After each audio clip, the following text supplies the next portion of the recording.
வணக்கம், நான் கிஷோர் 25. என்னைப் பற்றி முதலில் பார்க்கலாம். இது ஒரு உண்மை கதை. நான் சொந்தமாக தொழில் செய்து வருகிறேன். என்னுடைய ஆசை எல்லாம் பல இடங்களுக்கு பயணம் செல்வது, புது மனிதர்களை சந்திப்பது தான். அதைத் தான் இப்போது செய்து வருகிறேன். வாழ்க்கை எனக்கு பிடித்தாற் போல் சென்று கொண்டிருக்கிறது. இந்த கதையை படிக்கும் உங்கள் வாழ்க்கையும் சிறப்பாக அமையும் நம்பிக்கையோடு இருங்கள். என் வீட்டின் அருகில் உள்ள பெண் தான் துர்கா. அவளின் வயது 24. நாங்கள் இருவரும் சில வருடங்களுக்கு முன் காதலித்து வந்தோம். அவள் தான் என்னிடம் முதலில் காதலிப்பதாக சொன்னாள். ஆனால் அப்போது என்னுடைய ஆசை எல்லாம் பயணம் செல்ல வேண்டும். வாழ்க்கை முழுவதும் உலகை முடிந்த வரை சுற்றி பார்த்து விட வேண்டும் என்பதுதான் என்னுடைய கனவாக இருந்தது. ஆனால் அவள் என் கனவை பொய்யாக்கினாள். ஆனால் எனக்கு அவள் மேல் காதலாக எதுவும் இல்லை. எனக்கு அவளை ரொம்ப பிடிக்கும், ஆனால் காதல் எதுவும் இல்லை. அவளை காதலிப்பதாக சொன்னதும் எனக்கும் அவள் மேல் இருந்த அதிகமான பாசத்தினால் நானும் என் கனவுகளையெல்லாம் விட்டு அவள் தான் என் வாழ்க்கை என்று முடிவு செய்தேன். சில காலம் நன்றாகவே சென்றது. அதன்பின் எப்போதும்போல் இருவருக்குள்ளும் அடிக்கடி சண்டை வந்து கொண்டே இருக்க, ஒரு கட்டத்தில் ரொம்பவே அதிகமானது. அவள் ஏன் என்னிடம் சின்ன சின்ன விஷயத்திற்குள்ளாம் சண்டை போடுகிறாள் என்பது எனக்கு புரியவில்லை. என் சுதந்திரம், சந்தோஷம் எல்லாம் பறிபோனது. நான் முன்பு போல் இல்லை. காதல் என்னும் உறவிற்குள் செல்லாத வரை இருவரும் ஒருவர் மேல் ஒருவர் பாசமாக, அன்பாக இருந்தோம். அதன்பின் என்னை அவள் ஒரு வட்டத்திற்குள் வைக்க பார்த்தாள். அதை என்னால் தாங்கிக் கொள்ள முடியவில்லை. ஏனென்றால் அவள் எண்ணம் வேறு, என் எண்ணம் வேறு என்பதால் நாங்கள் இனியும் இது சரி ஆகாது என்று இருவரும் விருப்பத்தோடு பிரிந்தோம். சில காலம் எனக்கு இருண்ட நாட்களாக இருந்தது. நான் அதிலிருந்து வெளியில் வர மிகவும் கஷ்டப்பட்டேன். அதன்பின் ஒரு வழியாக நான் என்னை மாற்றிக்கொண்டேன். இங்கு இருந்தால் இவளை அடிக்கடி பார்க்க கஷ்டமாக தோன்றியது. ஆனால் அவள் எதையும் காட்டிக் கொள்ளாதவள் போல் நன்றாகவே இருந்தாள். நான் சொந்தமாக விளையாட்டு பொருட்கள் விற்பனை செய்யும் ஷாப் ஓப்பன் செய்தேன். அது எனக்கு பிடித்தமான தொழில்தான். ஏன் என்றால் நான் ஒரு கிரிக்கெட் பிளேயர். தொழில் தொடங்கி சில காலம் சிரமமாக இருந்தாலும் அதன்பின் அனைத்தும் சரியாக சென்றது. நானும் என் கனவை தொடர்ந்தேன். இதுவரை சில நாடுகளில் சுற்றுப்பயணம் செய்தும் இந்தியாவை 65% வரையிலும் சுற்றியிருக்கிறேன். இப்படியே நாட்கள் செல்ல மீண்டும் அவளை சந்தித்தேன். அவள் முன்பை விட இப்போது பார்க்க பிரமிப்பாக, அழகு தேவதையாக இருந்தாள். அவள் உடல் போட்டிருந்தால், முன்பு அவள் ஒல்லியாக தான் இருந்தாள். அவளின் ஆடையில் மாற்றம் என்று பார்க்கவே நடிகை போல், கிட்டத்தட்ட நடிகை ஷென்சிகா மோட்வானி போன்ற இருந்தாள். நான் அவளை பார்த்த அந்த நொடி மெய்மறந்து நின்றேன்.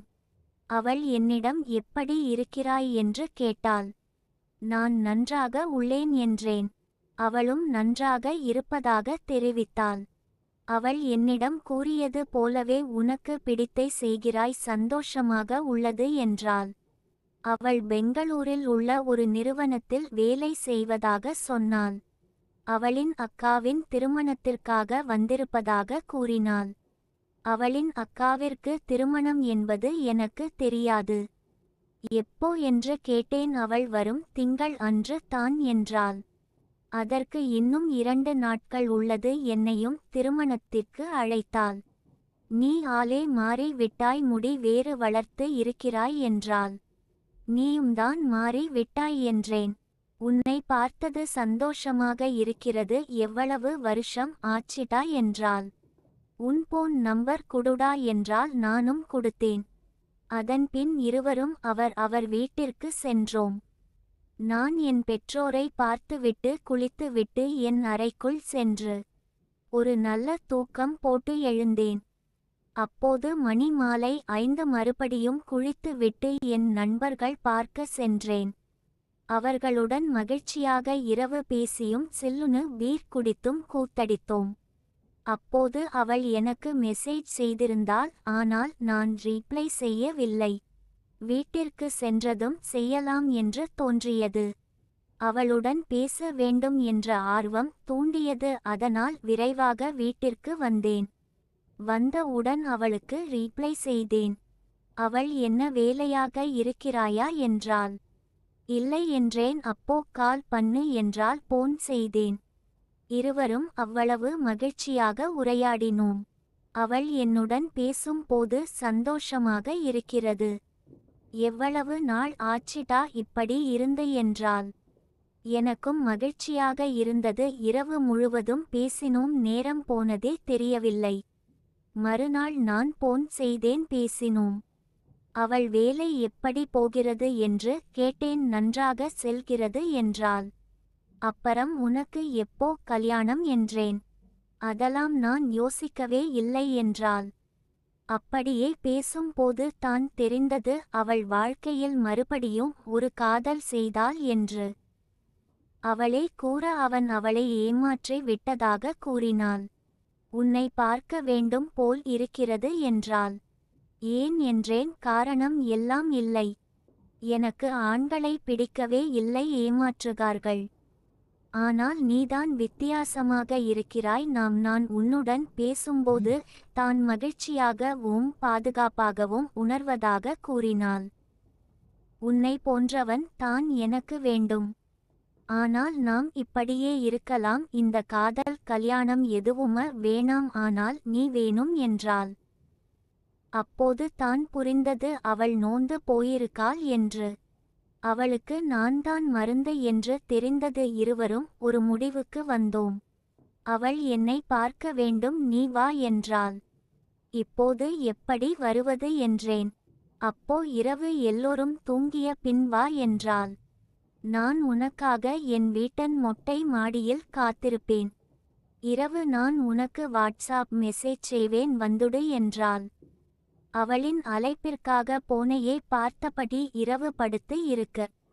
அவள் சரியாக 11:30 மணி இருக்கும். அப்போது வாடா மாடிக்கு என்றாள். நானும் ஆவலாக சென்றேன். அவள் எனக்காக காத்திருந்தாள். அவள் என்னை பார்த்ததும் ஓடி வந்து கண்ணீருடன் கட்டி கொண்டாள். எதுவுமே பேசாமல் நீண்ட நேரம் அப்படியே இருந்தோம். எனக்கு பழைய நினைவுகள் எல்லாம் அப்படியே வந்து செல்ல. அதன் பிறகு இருவரும் உட்கார்ந்து சிறிது நேரம் பேசிக் கொண்டிருக்க. அவள் எங்களின் பழைய கதைகள் அனைத்தையும் பேச. நான் அப்போது இதே மாடியில் எத்தனை முறை சந்தோஷமாக இருக்கிறோம் என்றாள். அப்படியே பேச அவள் என் கண்களையே உற்று பார்த்து கொண்டிருந்தாள். நானும் அவள் கண்களையும் உற்று நோக்க. அப்படியே சிறிது நேரம் பேசாமல் இருவரும் அமைதியாகவே இருக்க எனக்கு என் ஆசைகள் வெளிவந்தது. அதேபோல்தான் அவளுக்கும் இருந்திருக்க வேண்டும். அந்த தனிமையும் சூழ்நிலையும் எங்களை ஒன்று சேர்த்தது. நாங்கள் சந்தோஷமாக இருந்தோம்.